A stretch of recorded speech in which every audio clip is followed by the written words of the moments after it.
અંકલેશ્વર જીઆઈડીસીમાં પ્રદૂષણ માફિયાઓ બેફામ।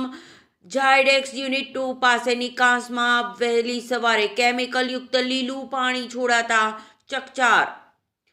અંકલેશ્વર ઔદ્યોગિક વસાહતમાં પર્યાવરણના નિયમોના ધજાગરા ઉડાવતી વધુ એક ઘટના પ્રકાશમાં આવી છે, જેમાં જીઆઈડીસીમાં આવેલ ઝાયડેક્સ યુનિટ 2ની બાજુમાંથી પસાર થતી કાંસમાં વહેલી સવારે કોઈ અજ્ઞાત કંપની દ્વારા ઝેરી લીલા રંગનું કેમિકલયુક્ત પાણી છોડવામાં આવ્યું હતું। વહેલી સવારના અંધારાનો લાભ ઉઠાવી પ્રદૂષણ માફિયાઓએ આ જોખમી રાસાયણિક પાણી ખુલ્લી કાંસમાં પધરાવી દીધું હતું, જેના કારણે સમગ્ર વિસ્તારમાં તીવ્ર દુર્ગંધ ફેલાઈ ગઈ હતી અને પર્યાવરણ પ્રેમીઓમાં ભારે રોષ જોવા મળ્યો હતો।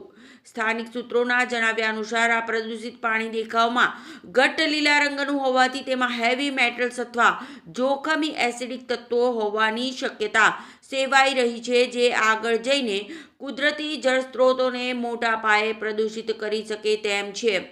અવારનવાર બનતી આવી ઘટનાઓ છતાં ગુજરાત પ્રદૂષણ નિયંત્રણ બોર્ડ જીપીસીબી દ્વારા કોઈ નક્કર પગલાં ભરવામાં ન આવતા હોવાથી ઉદ્યોગપતિઓ બેફામ બન્યા હોય એમ લાગી રહ્યું છે। હાલમાં તો સ્થાનિકો દ્વારા આ મામલે જીપીસીબીને જાણ કરવાની તજવીજ હાથ ધરવામાં આવી છે અને સીસીટીવી ફૂટેજ તપાસીને જવાબદાર કંપની સામે કડક કાયદેસરની કાર્યવાહી કરવાની માંગણી ઉઠી છે।